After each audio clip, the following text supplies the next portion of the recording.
নমস্কার বন্ধুরা, আমি ঋত্বিক আর আমাদের চ্যানেল ভবিষ্যৎ দৃষ্টিতে সকলকে স্বাগত জানাই। বন্ধুরা, তৃতীয় ঘরের অধিপতি বিভিন্নভাবে অবস্থান করলে কি ধরনের রেজাল্ট জাতক বা জাতিকা পেয়ে থাকে সেই সিরিজটার আজকে আমরা ষষ্ঠ পর্বে উপস্থিত হয়েছি এবং আমরা আলোচনা করব তৃতীয় ঘরের অধিপতি ষষ্ঠ ঘরে থাকলে জীবনে কি কি ধরনের এক্সপিরিয়েন্স হতে পারে।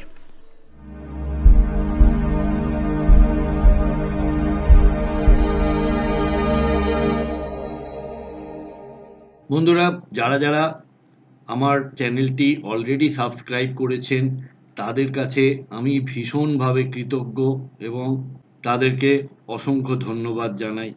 আর যারা যারা আমার চ্যানেলটি দেখছেন কিন্তু এখনও সাবস্ক্রাইব করেননি তাদের কাছে আমার একান্ত অনুরোধ যে চ্যানেলটি সাবস্ক্রাইব করুন। যারা জ্যোতিষ ভালোবাসেন বা জ্যোতিষ নিয়ে চর্চা করেন বা নিজের জন্ম বা নিজের কুণ্ডলী নিজে বিচার করতে চান তারা আমার এই চ্যানেল থেকে অনেক কিছু জানতে পারবেন। আর কারণ আমরা প্রত্যেকটা ভিডিও অনেক রিসার্চ করে তৈরি করি, তাই সবার কাছে অনুরোধ রইল প্লিজ চ্যানেলটি সাবস্ক্রাইব করে আমার পাশে থাকুন। তৃতীয় ভাব হলো সাহস, পরিশ্রম, ভাই বোন ও যোগাযোগের ভাব। আর ষষ্ঠ ভাব হলো রোগ, ঋণ, শত্রু, প্রতিযোগিতা ও সেবার ভাব। এবারে যখন তৃতীয় পতি ষষ্ঠভাবে অবস্থান করে তখন যেসব শুভ ফলাফলগুলি পাওয়া যায় সেগুলি হলো সাহস ও পরিশ্রমের দ্বারা শত্রু জয় করার ক্ষমতা, প্রতিযোগিতামূলক পরীক্ষায় সাফল্য লাভ, কঠিন পরিস্থিতিতে নিজের যোগ্যতা প্রদর্শন, সমাজে সেবামূলক কাজে যুক্ত হওয়ার প্রবণতা।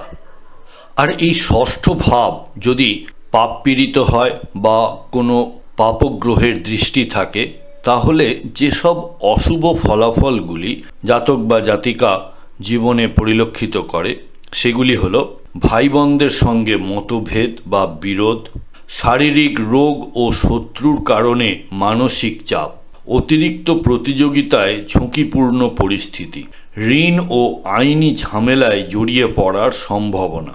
এবারে দেখে নিই পেশা ও কর্মজীবনের মধ্যে প্রতিযোগিতামূলক পেশায় সাফল্য এবং যেখানে শারীরিক সক্ষমতা একটা ফ্যাক্টর, যেমন আইন বিভাগ, পুলিশ বিভাগ, প্রতিরক্ষা এবং যেখানে সেবার ব্যাপার রয়েছে, চিকিৎসা, ডক্টর, নার্স, এইগুলো সেবামূলক বা স্বাস্থ্যসেবা খাতে উন্নতি, লেখালেখি, যোগাযোগ এবং যুক্তিতর্কে অর্থাৎ ডিবেট বা কোনো জনসংযোগের মধ্যে পারদর্শিতা, অধ্যাবসায় দ্বারা কর্মজীবনে উন্নতি লাভ।